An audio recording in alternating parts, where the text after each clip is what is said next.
എല്ലാ സൈഡിലും ഇതുപോലെ സ്വിമ്മിംഗ് പൂൾ പോലെ ഒരു കുളമുണ്ട്. അങ്ങനെ അപ്പർ സൈഡുണ്ട്, എല്ലാ സൈഡും ഉണ്ട്.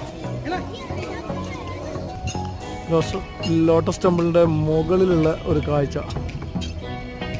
ചുറ്റുപാടും വെള്ളം ഇങ്ങനെ കെട്ടിയ ഒരു തടാകം പോലെ ആക്കിയിട്ട് നമ്മുടെ ഒരു താമരക്കുളം മോഡൽ ഒരു ഡിസൈനിങ്. ഫ്രീ എൻട്രി ആണ് ഇവിടത്തേക്ക്. അതുകൊണ്ടാണ് ഇത്രയും ആളുകൾ ഇവിടെ നിങ്ങൾക്ക് കാണാൻ പറ്റുന്നത്. പിന്നെ അതുമാത്രമല്ല, ഒരുപാട് പുറത്തുനിന്നുള്ള ആളുകളെല്ലാം വന്നിട്ട് കാണുന്നുണ്ട്. കേരളത്തിൽ നിന്ന് മാത്രമല്ല, മറ്റുള്ള സ്റ്റേറ്റുകളിൽ നിന്നുള്ള ആൾക്കാർ കാണുന്നുണ്ട്.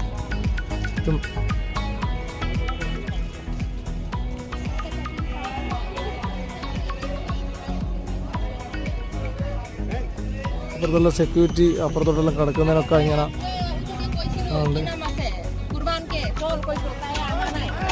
आई भी बोले रेफरेंस कोड मेरे को